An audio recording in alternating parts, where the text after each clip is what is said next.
When Sleeping Beauty refused to wake, Shadow sat on the throne. The story begins with silence. For 100 years, the kingdom lay still, its people frozen in a cycle of waiting, believing that one kiss would break the curse. Vines crept across the castle walls. The air grew heavy with dust, and yet hope clung to the hearts of those who whispered her name, the sleeping princess who held the fate of all. But this time, when the prince finally arrived and leaned close, the expected miracle never came. Her eyes fluttered open, but she did not return to them. Instead, she looked past him, choosing the comfort of dreams over the weight of reality. And that single choice would doom the world she left behind. Before we continue, don't forget to subscribe to this channel, leave a like, and share your thoughts in the comments. Your support helps us bring these forgotten and twisted stories to life.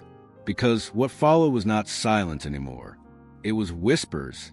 In the empty halls of the castle, in the darkened corners of the kingdom, something began to move. Where no queen returned, shadows gathered. And soon, they would claim the throne she abandoned. The castle had long been a monument to silence.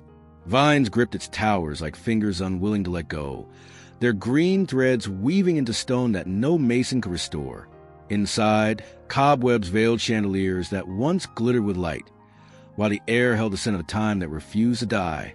Servants who once bustled to the halls now lay scattered across the floors in enchanted sleep, their bodies frozen mid-motion, as if time itself had lost interest in their existence. Outside the gates, villagers gathered for generations, whispering prayers to a princess they had never seen.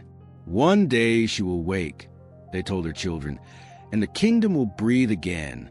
But faith, stretched across centuries, had begun to thin, and in that fragile silence, doubt was waiting. For the prince who rode through the forest, the silence was heavy, almost unbearable. His horse's hooves echoed against the roots of ancient trees, each step drawing him closer to the castle that had become more legend than place. He carried stories of the maiden said to be more beautiful than dawn itself, cursed into endless slumber by forces no man dared name. Yet, unlike those who had tried before him, he carried no fear in his eyes. He believed his lips would awaken her, and in doing so, awaken the kingdom itself. The vines parted reluctantly as he pushed through, the castle looming ahead, its spires blackened by years of shadow, yet still reaching desperately for the heavens.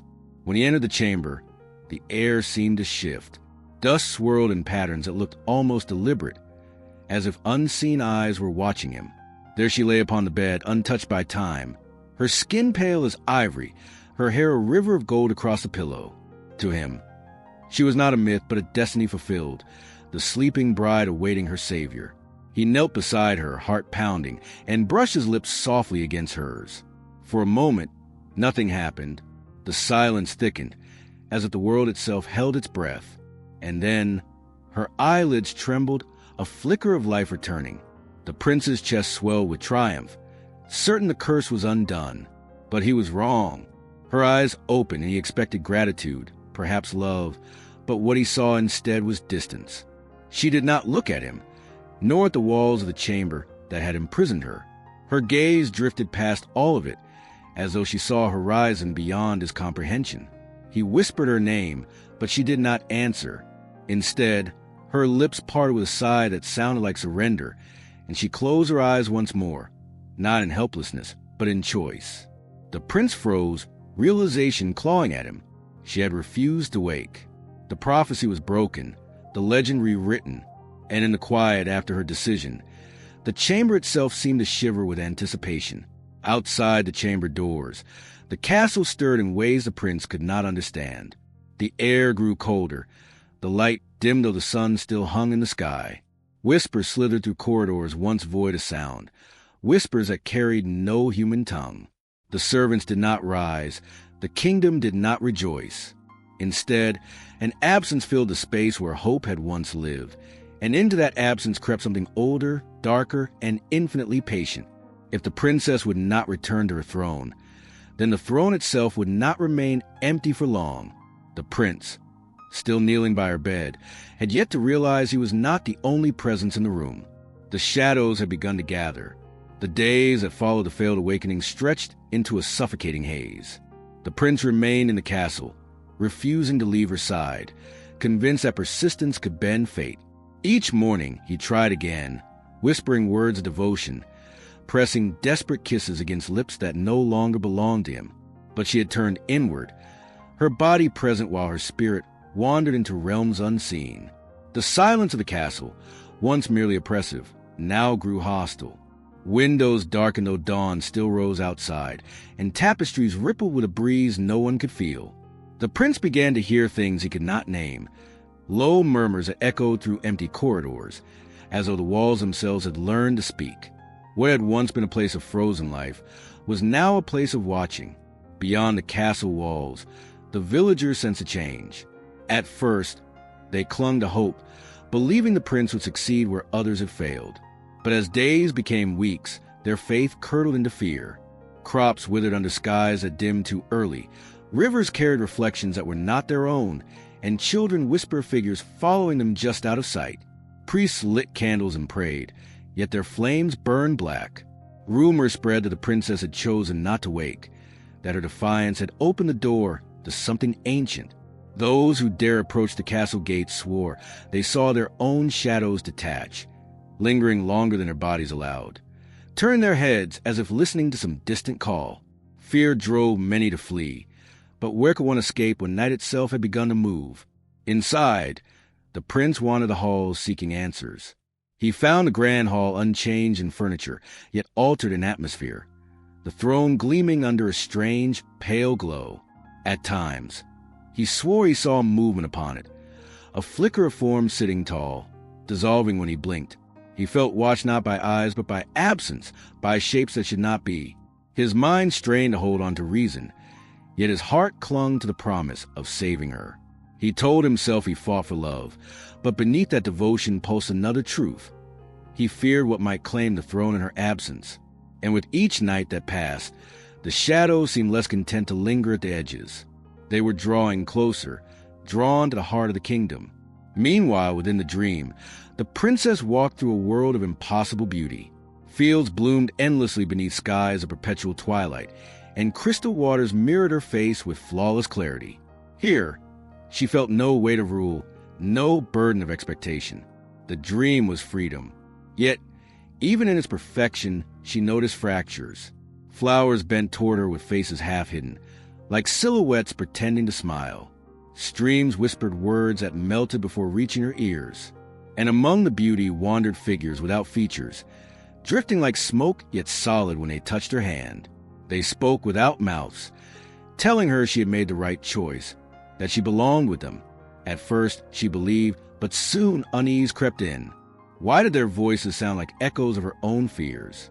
The kingdom and the dream were unraveling in tandem, two realities fraying at their seams. For every day she refused a waking world, the real kingdom lost another piece of itself. And in its place, the shadows grew bold. In villages, people found their reflections whispering back. In the castle, servants began to stir, not as themselves, but as empty shells filled with darkness. They walked without souls, bowing before a throne that no longer awaited a queen. The prince, watching this horror unfold, realized too late that his fight was not against a curse, but against a new order rising from her refusal. And in the echo of the throne room, one truth rang clear. If the princess would not rule, something else already had begun to take her place. The dream world began to unravel in ways she could no longer ignore. The sky, once painted with endless twilight, now bled streaks of crimson that pulsed like veins. The fields of flowers she had admired leaned inward, closing around her with suffocating intent. The faceless figures, once gentle companions, grew more defined, their outlines sharpening into shapes disturbingly familiar. She realized with horror that they were shadows, born not from her but from the kingdom she had abandoned. Their voices shifted from whispers of comfort to demands. Stay with us. Be our queen. Rule in the dream. And though their touch was soft, their grip tightened like chains. She tried to run, but wherever she turned, the world folded in on itself, forcing her back toward a throne that now stood at the heart of the dreamscape. In the waking world, the prince stormed the throne room, sword in hand. When he found froze him in place, the once empty throne was no longer unoccupied. Shadows coalesced upon it, weaving themselves into the form of a monarch cloaked in darkness. Their crown was made of nothingness, their eyes glowing embers in an endless void. The servants, now hollowed vessels, lined the hall in silent reverence, bowing before this phantom ruler. The prince raised his blade, declaring that no shadow could claim what belonged to his beloved. But when he charged, his steel struck only emptiness, and the laughter that followed was not one voice but thousands. It echoed through his bones, hollowing him as though the shadows had marked him for their own. The princess, meanwhile, was forced to confront the truth. Her dream was not hers at all. It was a cage crafted from her refusal, a perfect lie sustained by her desire to escape. The faceless courtiers pressed closer, their whispers rising into a chorus that shook the air. She saw them now for what they were, echoes of her people, devoured by her choice. They had no eyes because she had refused to see them. They had no mouths because she had silenced their cries by remaining asleep. And now, they demanded her acknowledgement, pulling her toward the throne in the dream, a mirror to the one in the waking world already claimed by shadows. Her freedom had never been freedom at all. It had been surrender. Desperation drove the prince to try again. He fled the hall, returning to her chamber, falling to his knees beside her still body. He begged her to wake, to fight, to choose life over illusion. His tears fell onto her hands, but even then, her chest rose and fell in steady slumber, her spirit locked in battle elsewhere. Behind him, the castle groaned, stone splitting as darkness seeped into every crack. The very walls bled shadow, and the floor trembled beneath his knees. Whispers crowded his ears until he could no longer hear his own thoughts. And when he looked back at her, he swore he saw her lips curl, not in a smile, but in acknowledgement of some pact she alone understood. His hope faltered, for the woman he loved was slipping further away. The two worlds began to merge. In the dream, she was dragged toward the throne, her feet sinking into soil that pulsed with veins of black fire. In the waking world, the shadow monarch rose from the throne, stretching into a form that touched the ceiling. Its arms reached outward, spreading like wings, until the whole hall was consumed. And yet, in both worlds, one truth aligned: the throne was no longer empty. The princess had not only refused to wake, she had opened a door, and through that door, the shadows had crowned themselves rulers of all. The last light of the kingdom flickered, ready to be smothered forever. The dream throne loomed before her, carved not from stone but from the fragments of every hope she had abandoned. The faceless courtiers pressed her forward, chanting words she did not want to hear. Sit, rule, stay. Their voices filled her chest like smoke, suffocating every thought. She struggled, pleading for escape, but every step away only brought her closer. In her heart, she realized the truth. By refusing to wake, she had already accepted this crown.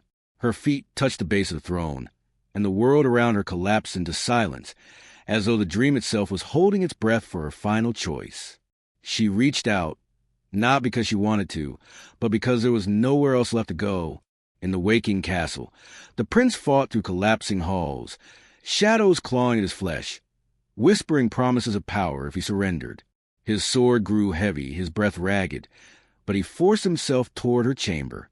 He burst through the door just as the darkness swallowed the light, finding her body still, her face serene. He screamed her name, but the sound dissolved in the air like water in sand. For a moment, her fingers twitched, and hope surged in his chest. But when her eyes opened, they were not hers anymore.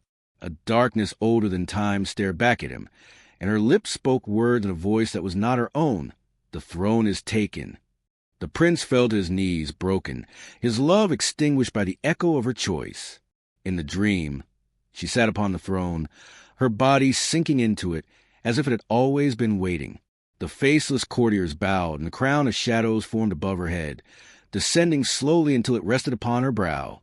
She felt its weight pierce into her thoughts, binding her soul to the endless dark.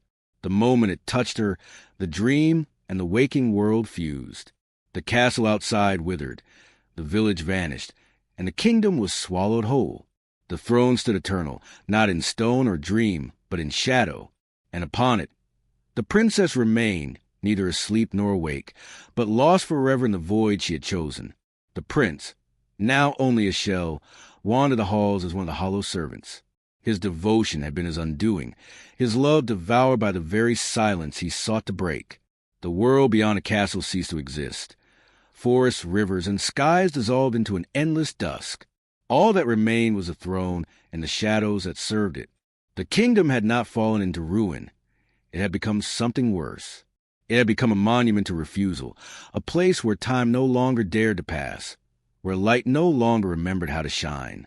And the princess, now crowned in shadow, ruled it all in silence.